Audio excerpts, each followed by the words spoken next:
Okay students, सो ये video Newton's law of motion का हमारा वीडियो नंबर 1 है, पार्ट 1 इसको हम कह सकते हैं। इस वीडियो के अंदर हम पढ़ेंगे बेसिक डेफिनेशन ऑफ फोर्स कि फोर्स क्या होती है, और उसके अलावा हम पढ़ेंगे कि फ्री बॉडी डायग्राम क्या होता है। फ्री बॉडी डायग्राम, ये दो ही कंसेप्ट हम इसके अंदर पढ़ेंगे, बट ये कंसेप्ट बहुत इंपॉर्टेंट है क्योंकि आपको अगर फ्री बॉडी डायग्राम का आइडिया नहीं होगा तो आप न्यूटन का फर्स्ट लॉ भी नहीं लगा पाएंगे और न्यूटन का सेकंड लॉ भी नहीं लगा पाएंगे। मतलब न्यूटन्स लॉ ऑफ मोशन जो बेसिक ये चैप्टर है, इस चैप्टर के अंदर आपको न्यूटन्स के लॉ लगाकर क्वेश्चन को सॉल्व करना है, और उन लॉ को जब ही लगा पाएंगे आप जब तक आप फ्री बॉडी डायग्राम बनाना सीख पाएंगे। यदि ये आपको बनाना नहीं आया तो आप लॉस नहीं लगा पाएंगे। ठीक है, तो देखिए सबसे पहले हम बताते हैं कि न्यूटन्स लॉ ऑफ मोशन हम पढ़ते क्यों हैं, why we study Newton's law of motion. तो यहाँ पर है to analyse the effect of force on any mass. यहाँ पर देखिए कोई मास है, इस मास पर अगर हमने एक फोर्स लगाई तो इस फोर्स का क्या इफेक्ट आएगा इस मास के ऊपर, ये हमको अगर एनालाइज करना है। ये मास इधर चलेगा, आगे की साइड कुछ एसिलेशन भी होगा इसका, तो हमको अगर ये एनालाइज करना है तो हमको न्यूटन्स लॉ ऑफ मोशन पढ़ने पड़ेंगे। सिंपल बात है, अगर जैसे कि दीवार है, ये देखिए दीवार है, इस दीवार पर मैंने क्या किया, एक फोर्स लगाया, तो इसका कोई इफेक्ट नहीं होगा, ये दीवार कहीं आगे नहीं चलेगी। लेकिन कुछ ना कुछ जैसे कि हमने फोर्स लगाया तो दीवार पर तो कुछ इफेक्ट नहीं होगा, मगर मे भी हो सकता है कि जिस ऑब्जेक्ट से हम इस पर फोर्स लगा रहे हैं उस ऑब्जेक्ट की डायमेंशंस चेंज हो सकती है। तो इसीलिए देखो, to analyse the effect of force on any mass, किसी भी मास के ऊपर जब हम फोर्स लगाते हैं तो उसका इफेक्ट क्या होता है, ये हम न्यूटन्स लॉ ऑफ मोशन के अंदर पढ़ते हैं। अब देखिए फोर्स होती क्या है, तो फोर्स होती है कोई भी पुश और पुल, एनी पुश और पुल, कोई भी पुश हो या पुल हो, वो फोर्स होती है डैट मे और may not change the state of body. देखिए सिंपल बात है, आपने क्या किया, दीवार पर अगर आपने एक फोर्स लगाई तो दीवार तो कहीं नहीं जाएगी, लेकिन उसी हिसाब से अगर आपने एक मास पर फोर्स लगा दी तो ये मास क्या होगा, ये आगे चला जाएगा। सिंपल बात है कि फोर्स जो होता है वो एक पुश या पुल होता है। ऑब्वियस ही बात है, आप किसी भी बॉडी पर जब आप फोर्स लगा रहे हो तो या तो उसको आप खींचोगे मतलब पुल करोगे, या फिर आप क्या कर सकते हो, या फिर आप उसको पुश कर सकते हो, बस। तो दो ही तरीके से हम किसी भी बॉडी पर फोर्स लगा सकते हैं, और फोर्स होता है कोई भी पुश और पुल जो कि किसी बॉडी की स्टेट को चेंज करता है। स्टेट का मतलब क्या होता है, स्टेट का मतलब होता है पोजीशन एंड डायमेंशंस। इसका मतलब यदि ये मास है, इस मास पर मैंने एक फोर्स लगाई, अब फोर्स लगाई तो क्या हुआ, ये मास आगे चला गया, यहाँ तक पहुँच गया भाई, तो इसका मतलब क्या हुआ, इसकी पोजीशन चेंज हो गई। लेकिन ऐसी अगर मैंने बोलूँ कि एक रॉड है मेरे पास और इस रॉड पर मैं क्या कर रहा हूँ, यहाँ से भी फोर्स लगा रहा हूँ और यहाँ से भी फोर्स लगा रहा हूँ, तो क्या होगा, ये रॉड की लंबाई हो सकता है कि कुछ ज़्यादा हो जाए, तो इसका मतलब इसकी डायमेंशन क्या हो गई, डायमेंशन चेंज हो गई। इसका मतलब हुआ कि फोर्स कोई भी पुश और पुल होता है जिसके कारण किसी बॉडी की स्टेट चेंज होती है। स्टेट क्या होता है, स्टेट होता है पोजीशन या फिर डायमेंशन या फिर दोनों। अब देखिए न्यूटन्स लॉ ऑफ मोशन में हम लोग पढ़ते हैं पॉइंट ऑब्जेक्ट पर लगाते हैं हम फोर्स। तो पॉइंट ऑब्जेक्ट होता क्या है, तो देखिए पॉइंट ऑब्जेक्ट कुछ ज़्यादा खास बात तो नहीं है, मगर यहाँ से डायग्राम से मैं समझा सकता हूँ आपको कि देखिए एक ऑब्जेक्ट है जिसकी हाइट h है, ठीक है, ये इसकी हाइट h है। यदि ऑब्जर्वर यहाँ पर खड़ा हुआ है, ऑब्जर्वर है, ये ऑब्जर्वर ये रहा। अब अगर ऑब्जर्वर इस ऑब्जेक्ट को देख रहा है, ये ऑब्जर्वर अगर इसको देख रहा है और ऑब्जर्वर बहुत दूर खड़ा हुआ है, ये d काफ़ी ज़्यादा है, तो उसको क्या दिखेगा, उसको ये ऑब्जेक्ट जो है बहुत छोटा दिखेगा।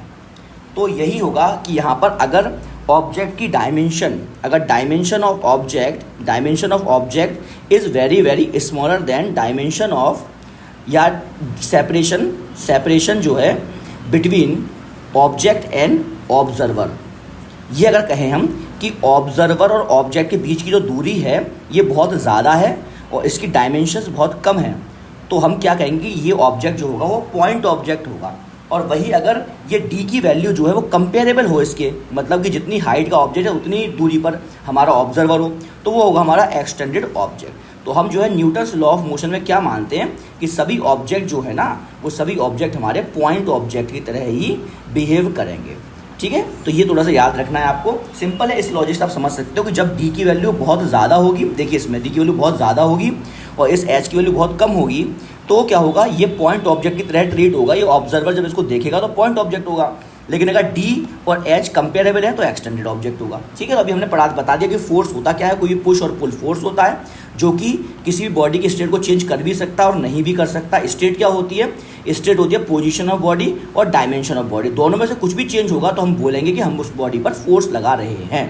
अब देखिए जो न्यूटन्स लॉ ऑफ मोशन ने बताया आपको, न्यूटन्स लॉ ऑफ मोशन में क्या होता है, हर एक ऑब्जेक्ट को हम क्या मानते हैं, वो मानते हैं हम पॉइंट ऑब्जेक्ट की तरह, ठीक है। अब देखिए फोर्स जो होता है, फोर्स को हम क्लासीफाई करते हैं कुछ कुल मिलाकर 4 पार्ट्स में फोर्स को। एक होता है हमारा ग्रेविटेशनल फोर्स, एक होता है कॉन्टैक्ट फोर्स, एक होता है स्ट्रॉन्ग फोर्स और लास्ट होता है वीक फोर्स। ये स्ट्रॉन्ग और वीक फोर्स हम इस चैप्टर में नहीं पढ़ेंगे, लेकिन हम इस चैप्टर में जो पढ़ेंगे वो पढ़ेंगे ग्रेविटेशनल फोर्स और कॉन्टैक्ट फोर्स। इनका यूज़ करेंगे, इनका यूज़ कैसे होता है और इनका इफेक्ट क्या होगा किसी बॉडी के ऊपर, ठीक है। तो देखिए कॉन्टैक्ट फोर्स जो होता है उनका फर्दर डिवीजन होता है 4 पार्ट में।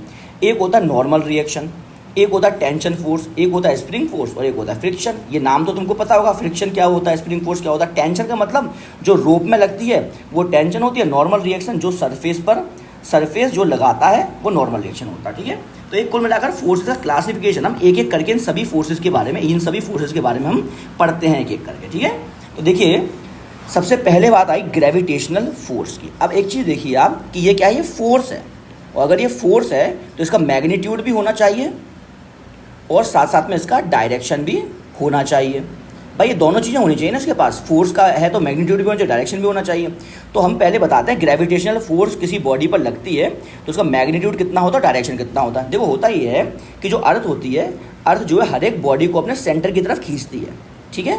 एक फोर्स से हर एक बॉडी को अपने सेंटर की तरफ खींचती है। जो फोर्स जो होता है वो होता है mass of body multiply by g, gravitational acceleration due to gravity. तो यही हमने बताया कि जो ग्रेविटेशनल फोर्स होती है उसका मैग्नीट्यूड तो होता है m इंटू जी के बराबर, ठीक है। m इंटू जी में मास क्या है, ये है हमारा मास ऑफ बॉडी। कौन सी बॉडी, जिस पर कि हम फोर्स मान रहे हैं, जिस बॉडी को हम एनालाइज कर रहे हैं उस बॉडी का mass into acceleration due to gravity, ये तो होता है हमारा इसका मैग्नीट्यूड। दूसरा डायरेक्शन जो होता है इस फोर्स का वो हमेशा परपेंडिकुलर होता है, हॉरिजॉन्टल अर्थ सरफेस होता है। अगर अर्थ का सरफेस ये है तो और बॉडी अगर ऐसी रखी हुई है तो हमेशा जो फोर्स लगेगा वो ऐसा लगेगा mg। यदि अगर ये ऐसा वेज है एक, तो देखो वेज है तो वेज तो यहाँ रखा, ये अर्थ का सरफेस है, और अगर बॉडी यहाँ रखी है तो इस पर जो mg लगेगा वो ऐसा लगेगा mg। तो हमेशा क्या होता है, mg जो फोर्स है मतलब ग्रेविटेशनल जो फोर्स है वो ग्रेविटेशनल फोर्स हमेशा क्या होगा, ये अर्थ के हॉरिजॉन्टल सरफेस के परपेंडिकुलर ही लगेगा, और किसी भी बॉडी पर लगेगा उसका मैग्नीट्यूड क्या होगा, वो होगा हमारा mg। m क्या है, m इस बॉडी का मास है। तो देखिए एग्जांपल यहाँ पर ये एग्जांपल है, ये एग्जांपल, 2 एग्जांपल्स हैं। तो देखो यहाँ पर क्या हुआ, एक ब्लॉक है, इस ब्लॉक का मास m है। अब हमने क्या किया, ये देखो अर्थ का सरफेस है तो यहाँ पर एक फोर्स लगाया जो कि था m इंटू जी। अब m क्या है, m तो है हमारा m is equal to mass of block है, ठीक है। तो ये mg लग गया तो ये पता चल गया 90 डिग्री एंगल बना रहा है। अब अगर दूसरा एग्जांपल देखें तो देखिए ये हमारा हॉरिजॉन्टल अर्थ सरफेस है, देखिए ऐसा ये हॉरिजॉन्टल अर्थ सरफेस है और साथ साथ में यहाँ पर हमारा ब्लॉक रख दिया हमने। अब सिंपल बात है भाई, इसके परपेंडिकुलर लगनी चाहिए फोर्स, इसके ये परपेंडिकुलर लगनी चाहिए फोर्स, तो ये हो गया हमारी mg। तो ये हमारी दोबारा से ग्रेविटेशन फोर्स हो गई। तो एवरी बॉडी, हर एक बॉडी जो भी अर्थ पर लग रही होगी, every body on earth experience gravitational force. ये हमेशा ट्रू स्टेटमेंट है भाई कि जो भी बॉडी अर्थ पर होगी हमेशा ग्रेविटेशनल फोर्स को एक्सपीरियंस करेगी ही करेगी। और ये नॉन कॉन्टैक्ट फोर्स है भाई, नॉन कॉन्टैक्ट फोर्स है ये, चाहे तो बॉडी हवा में हो और चाहे बॉडी अर्थ के सरफेस पर रखी हो, भाई कहीं भी रखी होगी हमेशा इसमें mg फोर्स लगना ही लगना है, ये बात याद रखिएगा थोड़ा सा। अब देखिए दूसरी प्रकार की फोर्स देखी जाए तो वो होती है हमारी कॉन्टैक्ट फोर्स। अब कॉन्टैक्ट फोर्स कैसी फोर्स होती है देखते हैं भाई। कॉन्टैक्ट फोर्स ऐसी फोर्स होती है, ये जब ही लगेंगी, देखिए these forces appears when there is contact between 2 bodies और 2 सरफेस। जब 2 बॉडीज के बीच में कॉन्टैक्ट होगा, ये बॉडी है, ये धकेल रहे हैं हम इसको, तो ये बॉडी आगे जा रही है। देखिए 2 बॉडीज है, एक बॉडी दूसरी बॉडी इसको धकेल रहे हैं, तो यहाँ पर जो फोर्स लगेगी कॉन्टैक्ट सरफेस पर वो कॉन्टैक्ट फोर्स होगी। आपने क्या किया, आपने रस्सी पकड़ी, आपने रस्सी को खींचा, रस्सी से इस ब्लॉक को खींच रहे हो आप, ठीक है। तो कौन सी है, ये कॉन्टैक्ट फोर्स। आप कॉन्टैक्ट यहाँ पर लगा रहे हो रस्सी पर और रस्सी इस ब्लॉक को खींच रही है, तो ये सब कॉन्टैक्ट फोर्स होती हैं। ये कॉन्टैक्ट फोर्स तभी लग सकती हैं जब कॉन्टैक्ट हो 2 बॉडीज़ के बीच में या 2 सरफेस के बीच में, ठीक है। तो देखिए कॉन्टैक्ट फोर्स का पहला जो एग्जाम्पल होता है वो होता है नॉर्मल रिएक्शन। नॉर्मल रिएक्शन का मतलब हो गया कि अगर 2 सरफेस, देखो when there is a contact between 2 surfaces, 2 surface के बीच में जब कॉन्टैक्ट होगा, साथ साथ में दोनों सरफेस एक दूसरे को प्रेस कर रहे होंगे, तभी क्या होगा, तभी हमारी नॉर्मल रिएक्शन लगेगी। एग्जाम्पल है, देखो ये मास है, ये ब्लॉक रखा हुआ है, देखो यार सरफेस है। अब ये देखो इस सरफेस पर क्या हो रहा है, इस सरफेस पर कांटेक्ट भी है और ये मास उसको नीचे दबा भी रहा है, तो यहाँ पर नॉर्मल रिएक्शन लगेगी। ठीक है, आइए एग्जाम्पल्स में और आपको क्लियर हो जाएगा। सिंपल यहाँ पर ये लिखा है, नॉर्मल रिएक्शन तभी लग सकती है जब कांटेक्ट भी हो सरफेस का और प्रेस भी कर रहे हो दोनों सरफेस एक दूसरे को। नेसेसरी कंडीशन है, contact and pressing are two necessary condition. तो मतलब इसका मतलब हुआ कांटेक्ट और प्लस प्रेसिंग। अगर इनमें से एक ही हो रहा है, एक नहीं हो रहा है, ये हो रहा है, मान लो ये नहीं हो रहा है, तो नॉर्मल रिएक्शन नहीं लगेगी। सिंपल, दोनों का होना ज़रूरी है, मतलब कांटेक्ट प्लस प्रेसिंग दोनों का होना ज़रूरी है, तभी नॉर्मल रिएक्शन लग सकती है। अब इसका और इसके अलावा देखो, नॉर्मल रिएक्शन का मैग्नीट्यूड तो हम न्यूटन्स लॉ ऑफ मोशन से निकाल पाएंगे, मगर direction of normal reaction always perpendicular to the contact surface.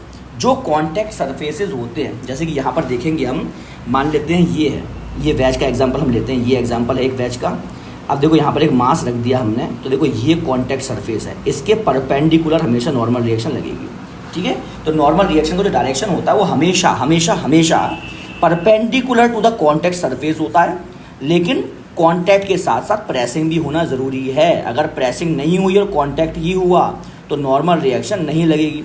अब इसके कुछ एग्जांपल्स देखेंगे तभी आपको आइडिया होगा कि कैसे नॉर्मल रिएक्शन लगाई जाती है। तो देखिए, देखो total number of different surfaces is equal to total number of different normal reaction. ये और इम्पोर्टेंट है। देखो अगर 2-3 मासेज हैं, अभी एग्जांपल देंगे, 2-3 मासेज हैं, तो 3 मासेज जो होंगे वो अलग अलग सरफेस से अगर लगे होंगे तो N1, N2 एंड N3 तीनों अलग अलग होंगी हमारी नॉर्मल रिएक्शन। अब देखो एग्जांपल्स अगर देखे जाएं तो देखो ये वाला मास था, ये मास है। अब ये देखो ये कॉन्टैक्ट सरफेस है हमारा, भाई ये देखो अर्थ से कांटेक्ट कर रहा है ना ये सरफेस, तो इस कांटेक्ट सरफेस के परपेंडिकुलर नॉर्मल रिएक्शन लगेगी।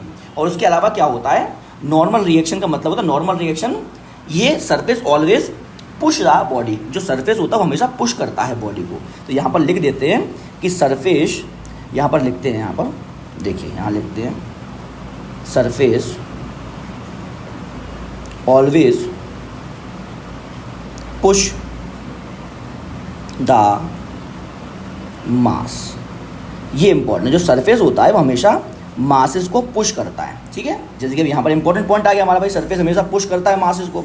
तो अब देखिए यहाँ पर ये सरफेस है, ये सरफेस कॉन्टैक्ट सरफेस, ये धकेलेगा तो ये पुश कैसे करेगा, नॉर्मल रिएक्शन के फॉर्म में पुश करेगा। अब ये 90 डिग्री का एंगल हो गया। ऐसे ही यहाँ पर ये मास है, भाई ये मास है, तो देखो एक कितने सरफेस से कांटेक्ट में, तो देखो एक सरफेस से कांटेक्ट में यहाँ पर। अब इससे अगर कांटेक्ट में यहाँ पर है तो इस सरफेस के परपेंडिकुलर लगेगी नॉर्मल रिएक्शन, और ये सरफेस जो है वो इस मास को धकेलेगा। धकेलने को कैसे होगा, पुश करेगा। तो जो पुश होता है, जो पुश ऑफ सरफेस, ये किस फॉर्म में आता है, ये नॉर्मल रिएक्शन के फॉर्म में आता है। ठीक है, ये जो सरफेस, जिस सरफेस पर हमारा मास रखा है, वो सरफेस जितना उसको पुश कर रहा है वो नॉर्मल रिएक्शन में आता है। अब देखो ये 2 अलग अलग मासेस हैं, एक मास ये रहा और दूसरा मास ये रहा। अब देखो 2 अलग अलग मास हैं, तो इसका सरफेस कॉन्टैक्ट ये है, इसका कॉन्टैक्ट सरफेस ये है, दोनों को कॉन्टैक्ट सरफेस अलग अलग है। तो जो मैंने बताया ना कि total number of different normal reaction कब आएंगी, जब total number of different surfaces होंगे। तो यहाँ पर एक नॉर्मल रिएक्शन आई है ऐसी, ये इससे 90 डिग्री का एंगल बनाएगी, N1 लिख देते हैं इसको। और यहाँ नॉर्मल रिएक्शन आई है इससे N2, यहाँ पर 90 डिग्री का एंगल बनाएगी। इसका मतलब हुआ कि नॉर्मल रिएक्शन हमेशा जो कॉन्टैक्ट सरफेस है उससे 90 डिग्री का एंगल बनाती है। साथ साथ में यहाँ पर कॉन्टैक्ट होना चाहिए प्लस प्रेसिंग भी होनी चाहिए। सिंपल है, देखो ये मास, ये वाला मास जो है ना, ये मास इस सरफेस को दबा रहा होगा नीचे की साइड में। ऐसे ये वाला मास भी होगा, ये वाला मास भी इस सरफेस को नीचे की साइड में दबा रहा होगा, तभी तो हो रहा है। भाई ये सरफेस पर दबाव पड़ रहा है तभी नॉर्मल रिएक्शन आ रही है ऊपर की साइड में। ऐसे इस सरफेस पर दबाव पड़ रहा है तभी नॉर्मल रिएक्शन यहाँ आ रही है। ऐसे इस सरफेस पर दबाव पड़ रहा है तभी नॉर्मल रिएक्शन ऊपर आ रही है। इस सरफेस पर दबाव पड़ रहा है तभी ऊपर आ रही है नॉर्मल रिएक्शन।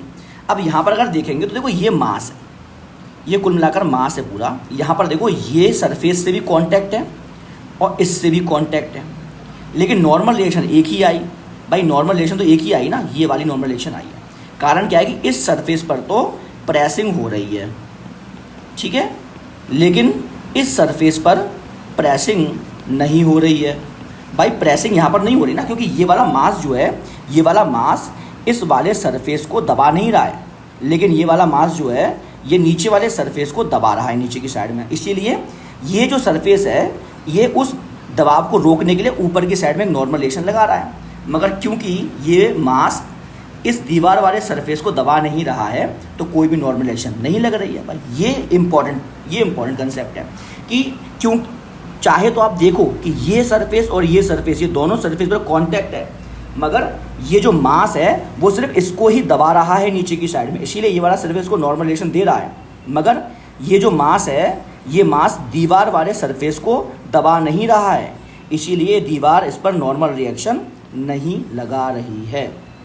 ऐसे देखिए, ये मास है, अभी ये यहाँ पर दो अलग अलग सरफेस हैं भाई। एक सरफेस ये है, ये वाला, एक सरफेस कौन सा है, ये वाला सरफेस है। दो सरफेस है हमारे, तो यहाँ पर दो अलग अलग नॉर्मल रिएक्शन हमारी लग जाएंगी। एक नॉर्मल रिएक्शन ये लगेगी, एक नॉर्मल रिएक्शन ये लगेगी। 2 लिख दो या 1 लिख देते हैं। तो ओवरऑल ये इंपॉर्टेंट बात है कि नॉर्मल रिएक्शंस के लिए आपको कॉन्टैक्ट प्लस प्रेसिंग होनी चाहिए सरफेस के साथ। उसके अलावा क्या होगा, उसके अलावा ये होगा कि जब सरफेस को दबाव डालोगे तो सरफेस क्या करेगा, सरफेस आपके मास को क्या करेगा, पुश करेगा। ये पुश करेगा आपके मास को, और ये पुश किस फॉर्म में करेगा, नॉर्मल रिएक्शन के फॉर्म में। इसका मतलब हुआ कि हमेशा नॉर्मल रिएक्शन जो आएगी, नॉर्मल रिएक्शन वो आएगी पुशिंग के फॉर्म में।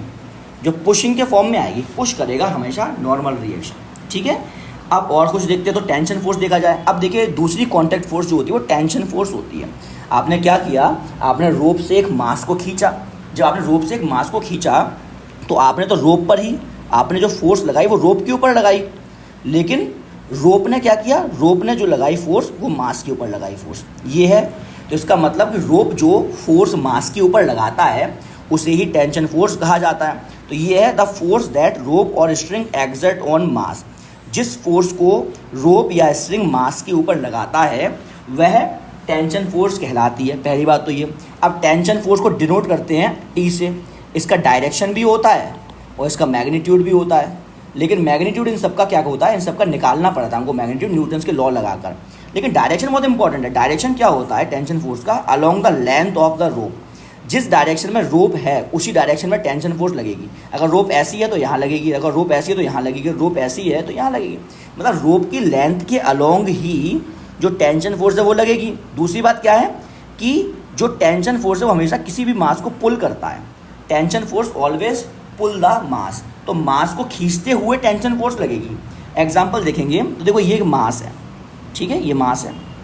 अब यहाँ पर रोप है तो देखो टेंशन फोर्स जो लगी, टेंशन फोर्स खींचेगी पहली बात तो ऐसी, और अलोंग द लेंथ, इसकी लेंथ के अलोंग। ऐसे ये मास है, इस मास को भी टेंशन फोर्स खींचेगी, तो देखो खींच रही है, ऐसी खींच रही है, और ये लेंथ है। इसका मतलब देखो, इस वाले केस में सीधी थी रोप, खींच रही थी, इस वाले थोड़ी टेढ़ी हो गई तब भी खींच रही है। तो ये दोनों केस सब बताते हैं कि along the length of rope जो है वो हमारी टेंशन फोर्स लगेगी। भाई इसमें सीधी देखो, ये रोप की लेंथ है, इसमें ये रोप की लेंथ है, ठीक है, और दोनों में ही क्या हो रहा है, दोनों में ही पुल कर रही है ये मास को, ठीक है। जैसे कि अगर ये, अब देखो इसके अलावा तो ये हो गया, हमको समझ में आ गया कि जो है लेंथ के अलोंग ही लगती है और पुल करती है मास को रोप।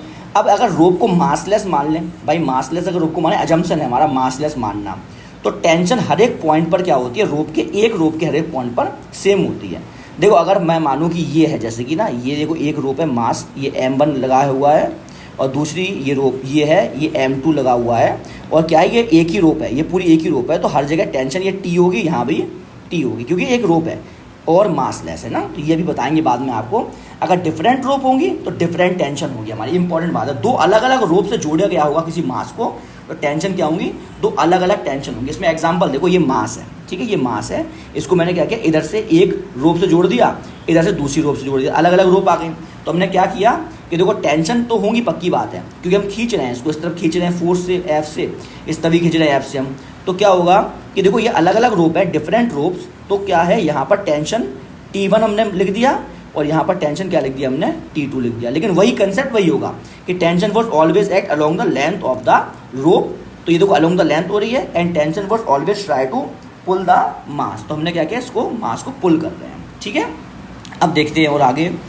तो अब फ्री बॉडी डायग्राम, ये सबसे इंपॉर्टेंट कंसेप्ट है। What is free body diagram, free body diagram क्या होता है, और इसकी मदद से हम किस प्रकार से न्यूटन्स लॉ ऑफ मोशन को सॉल्व कर सकते हैं। तो देखो फ्री बॉडी डायग्राम क्या होता है students, representation of all the forces acting on a mass when isolated from the system. एक सिस्टम है, जैसे कि यहाँ पर एक मास है, यहाँ पर दूसरा मास है ना, तो ये है अलग अलग मास। अब इन मासेस को यहाँ से निकाल के अलग बना लिया हमने, और इस मास पर अभी जितने यहाँ पर जितनी फोर्स लग रही है उतनी फोर्स यहाँ पर मैंने लगा दी, तो वो क्या होता है, फ्री बॉडी डायग्राम होता है। यही बोला मैंने कि representation of all the forces acting on a mass when isolated from the system, क्योंकि सिस्टम में बहुत सारे मास होंगे, एक ये मास है, एक ये मास है। अब मेरे को इसका अगर फ्री बॉडी डायग्राम बनाना है तो इस मास को उठाकर मैं यहाँ पर ले आया, यहाँ पर मैंने बना दिया इस मास को, और उस पर वो सारी फोर्सेज लगा दी, इस पर वो सारी फोर्सेज लगा दी जो इस पर यहाँ पर लग रही होंगी। तो ये हो गया हमारा फ्री बॉडी डायग्राम, ये हो गया सिस्टम। ठीक है, सिस्टम से उठाकर बाहर लाना पड़ेगा आपको मास को, और उस पर वही सारी फोर्स लगानी पड़ेगी जो कि इधर पर इस प्रेजेंट सिचुएशन में लग रही होंगी। देखिए, तो यहाँ पर क्या है, और दूसरी बात क्या है, total number of mass is equal to total number of free body diagram. यहाँ पर अगर सिस्टम में 3 मास हैं, 1 मास, 2 मास और यहाँ पर 3 मास है, तो इसका मतलब यहाँ पर 3 फ्री बॉडी डायग्राम्स बनेंगे। जितने मासेज होंगे उतने ही फ्री बॉडी डायग्राम बनेंगे। अब बनाते कैसे हैं, तो बनाते ऐसे हैं, isolate the mass from system, किसी सिस्टम से मास को आइसोलेट कर लीजिए, कंटेनिंग ऑल द फोर्सेज। लेकिन जब आप आइसोलेट करोगे मास को तो उसके पास सारी वह फोर्स होनी चाहिए जो कि उसके पास थी, that were acting when the mass was in system, जब मास सिस्टम में था तब। तो सिंपल है, ज़्यादा कठिन नहीं है फ्री बॉडी डायग्राम। देखिए यहाँ पर ये फ्री बॉडी डायग्राम ही है, हमने क्या किया, ये मास है। अब इस मास पर कितनी फोर्स लग रही होंगी तो आपको समझ में आ गया कि इस मास पर mg तो पक्का है कि लगेगी ही लगेगी, mg लगी। और दूसरी बात क्या है कि ये कांटेक्ट में यहाँ पर है तो एक नॉर्मल रिएक्शन लग गई, तो यही हमारा क्या होगा, फ्री बॉडी डायग्राम हो गया। ऐसे ही ये मास है, इस मास पर भी आपको पता है कि एक mg तो पक्का लगेगी ही लगेगी, mg। साथ साथ में ये कॉन्टैक्ट सरफेस है तो ये कॉन्टैक्ट सरफेस के कारण एक लगेगी नॉर्मल, ये इसका फ्री बॉडी डायग्राम हो गया। तीसरा अगर ये देखें तो ये वाला मास है, इस मास पर भी mg फोर्स पक्का लगेगी, लेकिन क्योंकि यहाँ पर रस्सी से जुड़ी हुई है टेंशन, तो यहाँ पर rope always try to pull the body, तो ये मास है इसको खींचेगी कैसे, तो ऊपर की साइड में इसको खींचेगी टी से, ठीक है, और along the length of the string लगेगी तो टी लग गया। तो ये भी हमारा क्या हो गया, फ्री बॉडी डायग्राम। इसका मतलब किसी भी मास पर जितनी भी फोर्स लग रही हैं उन सभी फोर्सेस को यदि आप रिप्रेजेंट करेंगे तो वही हमारा फ्री बॉडी डायग्राम होगा। देखिए अब यह कुछ क्वेश्चंस हैं, ठीक है, तो ये क्वेश्चन 3 है, हमको क्या करना है, हमको इनके फ्री बॉडी डायग्राम्स बनाने हैं। Draw the free body diagrams of the following mass system. आप लोग भी इसकी स्क्रीन को पॉज करिए और बनाइए, उसके बाद फिर आप बन जाए तो चेक करिए कि आपने सही बनाया कि गलत बनाया है। तो अब देखिए यहाँ पर फ्री बॉडी डायग्राम बनाते हैं, तो आप एक चीज़ देखिए कि देखो यहाँ पर इस वाले मास के ऊपर 2 लगेंगी फोर्स की 3 लगेंगी फोर्स, ऑलरेडी मैंने बता दिया है आपको। ये कॉन्टैक्ट सरफेस है और ये भी कॉन्टैक्ट सरफेस है, मगर ये जो कॉन्टैक्ट सरफेस है ये कॉन्टैक्ट भी है प्लस प्रेस भी कर रहा है, तो यहाँ पर तो नॉर्मल रिएक्शन लगेगी। लेकिन जो ये वॉल वाला कॉन्टैक्ट सरफेस है ये सिर्फ कॉन्टैक्ट में है, ये प्रेस नहीं कर रहा है, तो नॉर्मल रिएक्शन नहीं लगेगी। तो सिंपल है, बनाते हैं। तो देखो एक mg तो पक्का है कि लगनी लगना है भाई, एक mg फोर्स तो लगेगा हमारा, तो mg लगा फोर्स, और एक नॉर्मल रिएक्शन लगेगी हमारी ऊपर की साइड में, ठीक है। तो यहाँ पर लगी हमारी नॉर्मल रिएक्शन ऊपर की साइड में। ये हमारा फ्री बॉडी डायग्राम बन गया पहले का। अगर दूसरे की बात की जाए तो देखिए सेकंड वाला केस है, अभी भी देखो ये दोनों सिमिलर तो हैं लेकिन थोड़ा सा डिफरेंस है। यहाँ पर भी 2 कॉन्टैक्ट सरफेस हैं। अब देखो एक चीज़ कि ये मैंने एडिशनल फोर्स लगा दी, जब मैंने एडिशनल फोर्स लगाई तो अब ये वाला सरफेस पर भी प्रेस हो रहा होगा प्रेसिंग हो रही होगी भाई। जो ये सरफेस है यहाँ पर भी क्या हो रहा होगा, हमारा प्रेसिंग भी हो रही होगी और साथ साथ में ये कांटेक्ट भी है। इसका मतलब हुआ कि यहाँ पर अब नॉर्मल रिएक्शन लगेगी। और ऐसे ये वाला सरफेस है, इस वाले सरफेस पर तो पक्की बात है भाई हमेशा होता है, ये तो कांटेक्ट भी है और साथ साथ में ये प्रेस भी हो रहा है, तो इसका मतलब हुआ कि यहाँ भी नॉर्मल रिएक्शन लगेगी। तो यहाँ पर 2 नॉर्मल रिएक्शन लगेंगी, लेकिन ये दोनों सरफेस अलग अलग हैं, तो नॉर्मल रिएक्शन को हमको अलग अलग लिखना पड़ेगा। एक को N1 लिखना पड़ेगा, एक को N2 लिखना पड़ेगा। तो कुल मिलाकर इस पर जो है 3 फोर्सेज लगेंगी, एक लगेगा N1, एक लगेगा N2 और एक लगेगा mg, और चौथी फोर्स तो ये लग रही है। तो इसका जब फ्री बॉडी डायग्राम बनाया जाएगा, देखो ये बनाएंगे हम, एक लगेगा हमारा नीचे की साइड में, वो लगेगा mg, ठीक है, ये लगा दिया हमने mg। दूसरा क्या होगा, दूसरा लगेगी नॉर्मल रिएक्शन ऊपर की साइड में, क्योंकि सरफेस हमेशा क्या करता है, पुश करता है। ये सरफेस जो होगा ये ऊपर की साइड में धकेलेगा इसको, तो ये नॉर्मल रिएक्शन जो होगी इसको लिख देते हैं हम N1। एक और नॉर्मल रिएक्शन होगी, वो क्या होगी, वो हमारी इस साइड लगेगी भाई, इस साइड लगेगी, ये कह देते हैं हम N2। तो कुल मिलाकर जो हमारा फ्री बॉडी डायग्राम बनता है वो देखो ऐसे बनता है कि हम सभी फोर्सेस को लिख देते हैं। तो देखो ये हमारा बॉडी है, पॉइंट मास है बॉडी हमारा, एक हमारी देखिए एक हमारी हो गई N1 ऊपर की साइड में, ठीक है, ये हो गया हमारा N1, ये हो गया हमारा mg नीचे की साइड में, तो ये हो गया हमारा mg, एक हो गया हमारा N2 इस साइड में, तो ये हो गया हमारा N2, और एक हो गया हमारा फोर्स, क्योंकि F0 तो लग ही रहा है ना ऑलरेडी फोर्स। तो ये हमारा बन गया इसका फ्री बॉडी डायग्राम, इसका फ्री बॉडी डायग्राम ऐसा बन गया, ठीक है। अगर आप यहाँ पर नहीं बनाना चाहते तो इसको ऐसे बना सकते हैं। अब अगर तीसरी बात की जाए तो देखो ये मास है, यहाँ पर कॉन्टैक्ट सरफेस तो ये है, मगर यहाँ पर सिर्फ कॉन्टैक्ट है, यहाँ पर प्रेसिंग नहीं है। जब प्रेसिंग नहीं है तो नॉर्मल रिएक्शन नहीं लगेगी, ठीक है। तो यहाँ पर ये वाला मास है, इस पर कुल मिलाकर जो होगा, इस पर कुल मिलाकर सिर्फ और सिर्फ दो फोर्सेस लगेंगी। एक फोर्स जो होगी हमारी वो होगी इसकी mg नीचे की साइड में, और दूसरी फोर्स जो होगी वो होगी हमारी टेंशन ऊपर की साइड में। इस पर नॉर्मल रिएक्शन नहीं लगेगी बिकॉज नो प्रेसिंग। तो हम बना लेते हैं इसका, तो देखिए कैसे बनेगा, यहीं पर ही बना लेते हैं इसको, क्योंकि जगह है यहाँ पर। तो देखो एक तो लगेगा इस पर mg नीचे की साइड में, ठीक है, यहाँ पर लगा दिया हमने mg, ऊपर लगेगा हमारा वो लगेगा टेंशन फोर्स, ठीक है। तो इस तरह से आपको फ्री बॉडी डायग्राम बनाने होते हैं। ये जब तक आप ये सीखेंगे तभी आप फिर Newton's law of motion apply करना सीख पाएंगे। अब देखिए और कुछ करते हैं, देखो ये है, अब यहाँ पर क्या, ड्रॉ ओनली नॉर्मल रिएक्शंस। भाई जो भी सिस्टम, जो भी मासेस हैं उन पर सिर्फ नॉर्मल रिएक्शन लग रही है वो बताना है हमको। तो देखो पहला वाला केस है, ये रॉड है, ये अगर रॉड है तो ये देखो ये ग्राउंड है और ये वॉल है। यहाँ पर ये रॉड दो जगह से कॉन्टैक्ट में, एक यहाँ से कॉन्टैक्ट में, ये यहाँ से कॉन्टैक्ट में। तो अब हमेशा क्या होता है, normal reaction always act perpendicular to the contact surface, perpendicular to contact surface. साथ साथ में ये कॉन्टैक्ट सरफेस, ये कॉन्टैक्ट सरफेस इसको प्रेस भी कर रहा होगा। भाई प्रेस तो कर रहा होगा, इसका मतलब इसमें दो नॉर्मल रिएक्शन लगेंगी। एक लगेगी जो कि इस पर ऊपर की साइड लगेगी ऐसी, और दोनों सरफेस अलग अलग है तो इसको लिख दो N1, और ये लगेगी कैसी, इसको लिख दो आप N2, क्योंकि ये दोनों परपेंडिकुलर है, ठीक है। तो यहाँ पर हम क्या करेंगे, N1 N2, ये थोड़ा परपेंडिकुलर बना लेते हैं हम, ये परपेंडिकुलर है हमारी, तो यहाँ पर हो गया ये N2, क्योंकि देखो दो कॉन्टैक्ट सरफेस है, ये कॉन्टैक्ट सरफेस परपेंडिकुलर लगेगा 90 डिग्री बनाएगा, ऐसे ये कॉन्टैक्ट सरफेस तो परपेंडिकुलर लगेगा 90 डिग्री बनाएगा। अब दूसरा केस है हमारा कि ये स्फेरिकल बॉल है, यहाँ पर दो कॉन्टैक्ट सरफेस है ये, लेकिन अब क्या है, अब पॉइंट है। तो जब भी किसी पॉइंट पर कोई बॉडी कांटेक्ट में होती है, जब भी पॉइंट कांटेक्ट होता है तो हम क्या करते हैं, उस पॉइंट कांटेक्ट पर एक टेंजेंट ड्रॉ कर देते हैं, जैसे कि यहाँ पर है। तो देखो ये मैंने टेंजेंट ड्रॉ ऐसे करी और यहाँ पर मैंने टेंजेंट ड्रॉ कर दी। अब ये टेंजेंट जो है ना, यही हमारा सरफेस की तरह बिहेव करते हैं, ठीक है। तो हमने टेंजेंट ड्रॉ करी, अब देखो हमने टेंजेंट दोबारा ड्रॉ करते हैं इसमें। देखिए ऐसे हमने टेंजेंट ड्रॉ कर दी, ये टेंजेंट एक ड्रॉ करी और दूसरी टेंजेंट हमने यहाँ ड्रॉ कर दी, ठीक है। अब ये हो गई, दो सरफेसेस हो गए। अब हमने इन टेंजेंट्स पर परपेंडिकुलर डाला, क्योंकि हमेशा क्या होता है, क्योंकि ये सरफेस 1 हो गया, भाई ये सरफेस 1 हो गया और ये हो गया हमारा सरफेस 2, और नॉर्मल रिएक्शन हमेशा क्या होती है, वो सरफेसेस के परपेंडिकुलर होती है। और ये जो बॉडी है ये तो तय बात है कि इसको दबाव डाल रही है, भाई दोनों प्रेस कर रही होगी बॉडी, तो दो नॉर्मल रिएक्शन लगेंगी, एक यहाँ लगेगी एक यहाँ लगेगी। तो हम लोग दोनों नॉर्मल रिएक्शन बना लेते हैं इस सरफेस के परपेंडिकुलर। तो एक तो लगेगी वो यहाँ से जाएगी, देखिए एक नॉर्मल रिएक्शन जो लगेगी वो जाएगी यहाँ से, क्योंकि देखो कोई भी लाइन जो होती है जो कि हमारे टेंजेंट के परपेंडिकुलर होती है, वो हमेशा क्या होती है, सेंटर से पास होती है। ये दो नॉर्मल रिएक्शन लगेगी, होगी हमारी N2, ये 90 डिग्री का एंगल यहाँ से बनाएगी, 90 डिग्री का एंगल यहाँ से बनाएगी। अब ये सर्किल की प्रॉपर्टी है, भाई आपने जब एक टेंजेंट ड्रॉ करी, टेंजेंट से एक लाइन ड्रॉ करी जो कि 90 डिग्री का एंगल टेंजेंट में बना रही है, तो वो सेंटर से पास होगी। ऐसी दूसरी टेंजेंट से आपने एक लाइन और ड्रॉ कर दी जो कि यहाँ से 90 डिग्री एंगल बना रही है, तो ये सेंटर से पास होगी। तो इसके फ्री बॉडी डायग्राम में खासियत ये है कि दो नॉर्मल रिएक्शन तो लगेंगी इसके ऊपर, मगर ये दोनों ही नॉर्मल रिएक्शन इसके सेंटर से पास होंगे। तो हम बोल सकते हैं कि जब भी कोई बॉडी पॉइंट कांटेक्ट पर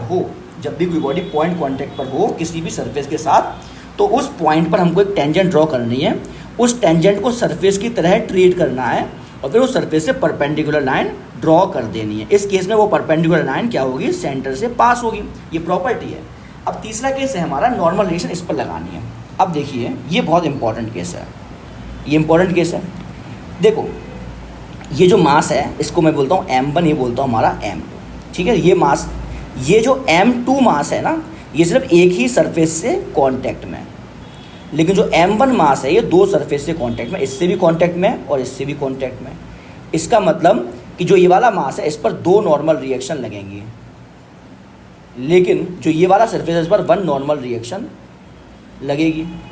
ठीक है, सिंपल बात है, क्योंकि ये वाला मास सिर्फ ये सरफेस के कारण नॉर्मल रिएक्शन लगाएगा, और जो ये वाला मास है इस पर ये सरफेस भी नॉर्मल रिएक्शन लगाएगा और ये सरफेस भी नॉर्मल रिएक्शन लगाएगा, क्योंकि यहाँ पर इस सरफेस पर प्रेसिंग भी हो रही है, इस पर ही प्रेसिंग हो रही है। तो हम कैसे बनाएंगे फ्री बॉडी डायग्राम, इसको अलग अलग बना लेते हैं। देखो कैसे बनाते हैं, हम दोनों ही मासेस को अलग अलग बना लेते हैं। तो इसको हमने क्या किया, बट एक मास को यहाँ पर बना लिया, ठीक है, ये वाले मास को बना लिया, इस वाले मास को, ठीक, ये बनाया। तो अब इस पर नॉर्मलाइजेशन कहाँ लगेगी, तो देखिए ये सरफेस इसको ऊपर धकेलेगा, तो नॉर्मलाइजेशन बना देते हैं हम इसकी, ये बना देते हैं हम N1, ठीक है, या N1 बना दी इसकी नॉर्मलाइजेशन। अब दूसरा सरफेस अगर हम बनाएंगे, दूसरा हम यहाँ पर बना देते हैं,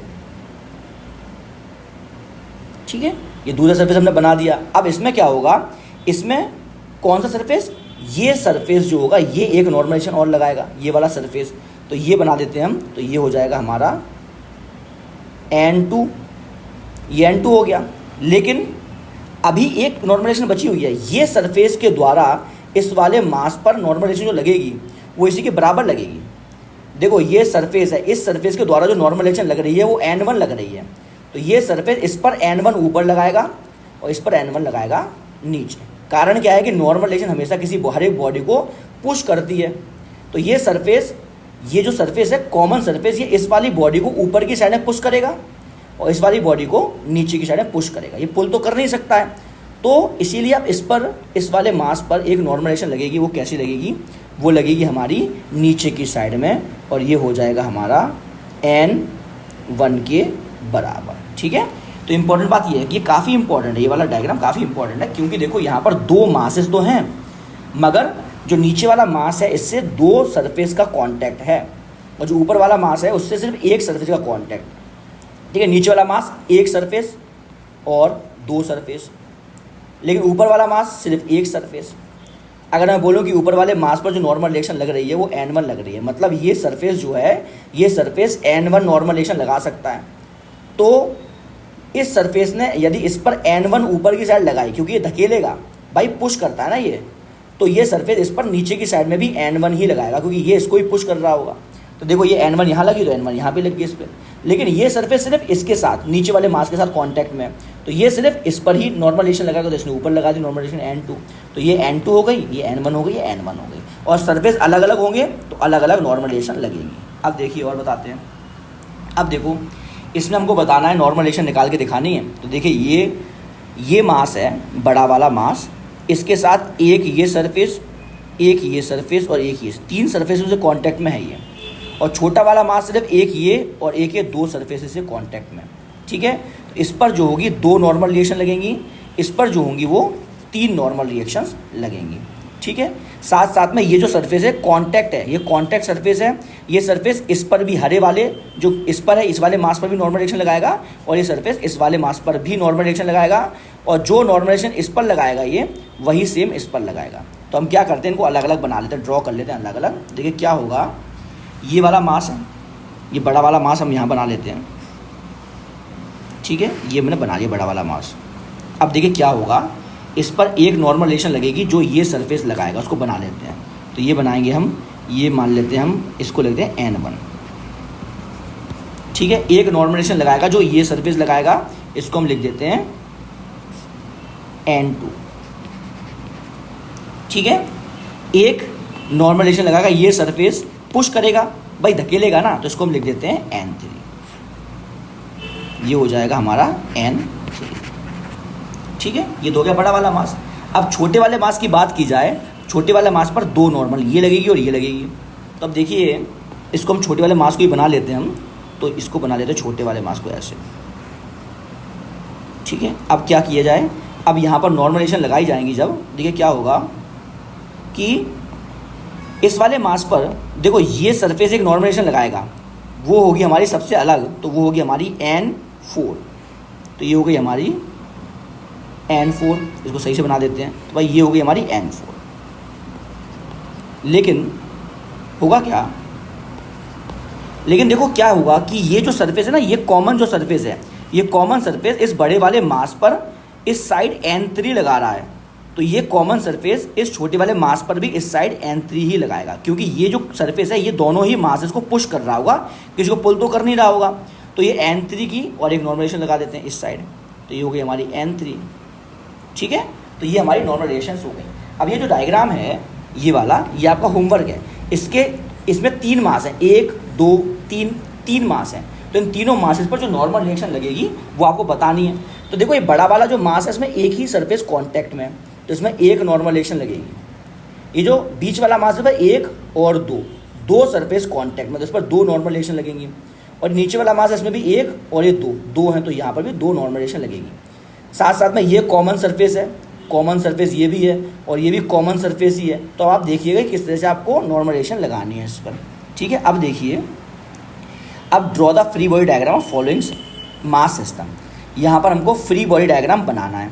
तो देखो यहाँ पर जितने मास होंगे उतने ही आपको फ्री बॉडी डायग्राम बनाने होंगे। देखिए किस तरह से बनाने हैं कि यहाँ पर कुल मिलाकर 2 मासेस हैं, एक ये मास है, एक यह मास है। हमको इन दोनों का फ्री बॉडी डायग्राम बनाना है। इस मास पर सिर्फ टेंशन लगेगी और mg लगेगी, इस वाले मास पर टेंशन भी लगेगी, mg भी लगेगी और नॉर्मल रिएक्शन भी लगेगी, क्योंकि ये इस सरफेस से कांटेक्ट में भी है, पुश भी कर रहा है। तो बनाएंगे जैसे हम, देखिए क्या होगा, एक लगेगी टेंशन T, एक लगेगा हमारा वो लगेगा M1G, तो ये लग गया हमारा M1G, और एक लगेगी हमारी नॉर्मल रिएक्शन, तो ये लग गई हमारी N। एज इस पर क्या होगा, एक लगेगा M2G, भाई mg हमेशा ही लगता है, और दूसरी लगेगी हमारी वो लगेगी टेंशन, तो ये लगेगी हमारी टेंशन। और टेंशन देखो दोनों सेम बनाई मैंने, ये टेंशन सेम है। कारण क्या है कि ये एक ही रोप है, ये पूरी एक ही रोप है, इसलिए मैं टेंशन क्या है सेम बनाऊंगा टेंशन दोनों में, ठीक है। ऐसे अब ये दोनों मास हैं, अब इन दोनों मासेस का फ्री बॉडी डायग्राम बनाते हैं हम। तो पहले दोनों मासेस को अलग अलग बना लेते हैं। देखिए इस मास को हमने यहाँ बनाया, ठीक है, छोटे वाले मास को ऊपर, और फिर मैंने बड़े वाले मास को यहाँ बना लिया, ठीक। अब क्या करेंगे, ये मासेस हैं। अब एक चीज़ देखो कि ये जो ऊपर वाला मास में एक कॉन्टैक्ट सरफेस है और नीचे वाले मास में 2 कॉन्टैक्ट सरफेस है। तो हम सबसे पहले शुरुआत करते हैं ऊपर वाले मास को। तो इस वाले ऊपर वाले मास में क्या है, एक लग रहा होगा नीचे की साइड में, वो लग रहा होगा M1G फोर्स, ऊपर लग रहा होगा कि नॉर्मल रिएक्शन, इसको कहेंगे हम N1 नॉर्मल रिएक्शन, ठीक है। ऐसे ये बड़े वाला मास है, इसको थोड़ा सा अलग कर देते हैं हम थोड़ा सा। तो देखिए बड़े वाले मास को हम यहाँ से हटाते हैं थोड़ा सा और इसको यहाँ ले आते हैं, ठीक है। देखिए इसको हम ले आते हैं यहाँ, इधर ले आते हैं। अब देखिए इस पर क्या है, ये जो है देखो ये बड़ा वाला मास, ये कॉन्टैक्ट सरफेस, दूसरा ये कॉन्टैक्ट सरफेस। तो इस पर दो तो नॉर्मल रिएक्शन लगेगी, एक इसके कारण लगेगी, एक इसके कारण लगेगी, और एक mg लगेगा। तो बना लेते हैं इसको। तो एक लगेगा नीचे की साइड में, वो लगेगा, इसका मास m2 है और g, साथ साथ में नीचे वाला सरफेस जो होगा इस पर नॉर्मल रिएक्शन लगाएगा, वो N2 लगाएगा नीचे वाला सरफेस। तो इस पर बनाएंगे हम ऊपर की साइड में, वो बनाएंगे N2। लेकिन जो ये कॉमन सरफेस है, कॉमन सरफेस इस ऊपर वाले सरफेस को ऊपर की साइड धकेल रहा है N1 से, तो ये कॉमन सरफेस नीचे वाले सरफेस को नीचे की साइड धकेलेगा, वो भी N1 से धकेलेगा। तो एक फोर्स और बची हुई है, ये बना लेंगे हम, वो बना लेंगे हम N1 के बराबर, ठीक है। तो ये फ्री बॉडी डायग्राम हो गया इसका, ये दोनों बन गए हमारे फ्री बॉडी डायग्राम। अब देखिए, और देखिए ये है हमारा, जैसे यहाँ पर भी 2 मासेस हैं, तो दोनों मास का 2 फ्री बॉडी डायग्राम बनेंगे। तो यहाँ पर हम क्या करते हैं, अब ये तो बहुत ईजी और बहुत सिंपल है कि भाई देखो यहाँ पर क्या हो गया, यहाँ पर हो गया हमारा M2G, इस पर लगेगा हमारा वो लगेगा M1G। अब एक टेंशन और लग जाएगा, तो ये एक लगा हमारा ऊपर की साइड में, क्योंकि tension always try to pull the body T, और यहाँ भी क्या लगा, वो भी लगा हमारा T के ही बराबर टेंशन T। देखो ये इंपॉर्टेंट है, दोनों टेंशन सेम बनाई मैंने, क्यों, क्योंकि ये सिंगल रोप है, ये सिंगल रोप है, इसीलिए हमने दोनों टेंशन सेम बनाई। ऐसे ही ये है जो हमारा, इसमें क्या करेंगे हम, यहाँ पर भी 2 मासेस हैं, एक ये मास है, एक ये मास है, तो इसका मतलब 2 फ्री बॉडी डायग्राम बनेंगे, 2 फ्री बॉडी डायग्राम बनाए जाएंगे इसके। अब चाहे तो इसी में बना लो आप, चाहे अलग अलग बना लो, वो तो सहूलियत के हिसाब से, अगर इसमें बना सकते हो इसमें बना लो, अलग अलग बनाना तो अलग अलग मास को लेके बना सकते हो। तो इसमें क्या होगा, इसमें भी क्या करेंगे भाई, 2 मासेस हैं, इस पर तीनों लगेंगे। देखो ये कॉन्टैक्ट सरफेस है तो नॉर्मल लगेगा, ये टेंशन है, रस्सी खींच रही है, और एक mg तो लगना ही है। ऐसे ये कॉन्टैक्ट सरफेस है तो नॉर्मल लगेगा, ये रस्सी खींच रही है तो टेंशन लगेगा, और ये mg तो लगना ही है। तो हम सॉल्व करते हैं, इसको बनाते हैं। देखिए क्या होगा इसमें, एक तो लग रहा है हमारा mg, लेकिन मास क्या है, m1 है, ये लगेगा हमारा m1g, ये 90 डिग्री का एंगल यहाँ से बनेगा। इसमें क्या लगेगा, m2g लगेगा। तो हमने क्या किया, ये हो जाएगा हमारा m2g। टेंशन लगेगी इसमें t लगेगा along the length of the रोप, साथ साथ में पुल कर रहा होगा मास को। इसमें टेंशन क्या लगेगा, इस साइड लगेगा, ये भी लगेगा t। देखिए हमेशा पुल करेगा, ये टेंशन जो होगा हमेशा पुल करेगा मास को, ये टेंशन भी मास को पुल ही करेगा हमेशा। और तीसरा क्या लगेगा, तीसरा नॉर्मल रिएक्शन लगेगा, मगर क्योंकि ये दोनों सरफेसेस अलग अलग हैं, ये अलग है ये अलग है, तो n1 n2 लगेगा इसमें, नॉर्मल रिएक्शन अलग अलग हो जाएंगे दोनों में। तो एक होगा हमारा वो हो जाएगा ऊपर की साइड में, ये हो जाएगा n1, और दूसरा हो जाएगा हमारा ये ऊपर की साइड में हो जाएगा, वो हो जाएगा n2। ठीक है स्टूडेंट्स, तो आई होप कि आपको फ्री बॉडी डायग्राम अच्छी तरह से समझ में आ गया होगा। इस लेक्चर में सिर्फ फ्री बॉडी डायग्राम तक ही हमको पढ़ना था। अब नेक्स्ट लेक्चर में हम न्यूटन्स फर्स्ट लॉ की वीडियो डालेंगे कि किस प्रकार से फ्री बॉडी डायग्राम जो हैं वो न्यूटन्स फर्स्ट लॉ के क्वेश्चंस को सॉल्व करने में यूज़फुल होते हैं। ठीक है स्टूडेंट्स, तो इस चैनल को मैक्सिमम शेयर करिए, लाइक करिए और सब्सक्राइब करिए। Thank you very much.